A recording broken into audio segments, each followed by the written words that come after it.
அம்மா, நாளைக்கு ஆபீஸ்ல லஞ்ச் பார்ட்டி வச்சிருக்காங்கம்மா. நம்ம 2 பேரும் போயிட்டு வரலாமாமா? நாளைக்காமா? நம்ம 6 நோம்பு வைக்கணுமேமா. நாளைக்கு எப்படிமா போறது? 6 நோம்பு முடிஞ்சதுக்கு அப்புறம் வேணா போலாமா இன்ஷால்லா? அம்மா, அதுக்காக இந்த பார்ட்டி நமக்காக மாத்தி வைக்க முடியும்?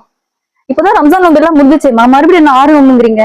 ஆமா, 6 நோம்புனா ரம்ஜான்ல நம்ம 30 நோம்பு வச்சுட்டு ஷவ்வால் பெற 2ல இருந்து நம்ம 6 நோம்பு பிடிக்கணுமா. 6 நோம்பு பிடிச்சோன்னா இன்ஷால்லா நமக்கு ஒரு வருஷம் நோன்பு வச்சதுக்கு உண்டான நன்மை நமக்கு கிடைக்குமா. 6 நாள் நோம்பு வச்சா 1 வருஷம் நோம்பு வச்ச நன்மை கிடைக்குமா? எப்படிமா?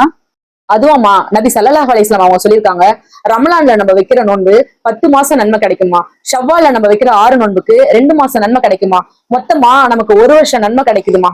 ரம்ஜான் முடிஞ்சு 3 நாள் ஆயிடுச்சுமா, இப்ப நம்ம நோம்பு வச்சா அந்த நன்மை நமக்கு கிடைக்குமாமா?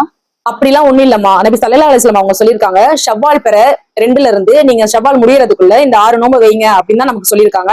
அதை தவிர நீங்க தொடர்ச்சியா வைங்கன்னு சொல்லிட்டு நம்ம குறிப்பிட்டு எந்த இடத்துலயும் சொல்லலைங்கம்மா. அதனால நம்ம ஒரு நாள் விட்டு ஒரு நாள் கூட வைக்கலாம். மொத்தத்துல நம்ம ஷவ்வால் பெறைக்குள்ள இந்த 6 நோம்பை வச்சு முடிச்சிடணுமா. 6 நோம்பு அவசியம் வைக்கணுமாமா, டயர்ட் ஆயிடுமா? அப்படி இல்லடாமா. இப்ப நீ 30 நாளும் வேலைக்கு போனா உனக்கு முழு சம்பளம் கிடைக்கும், இன்சென்டிவ் கிடைக்கும் அப்படின்னு சொல்லிட்டு நீ லீவ் போடாம டயர்டா இருந்தாலும் ஏஞ்சி போயிடலமா.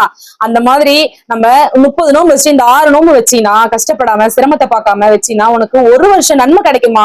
ஒரு வருஷம் நோன்பு வச்ச நன்மை கிடைக்குமா உனக்கு. இன்ஷா அல்லாஹ்மா, நம்ம 2 பேரும் சேர்ந்து வைப்போமா. இன்ஷா அல்லாஹ் 6 நோம்பு நம்ம வைக்கலாமா?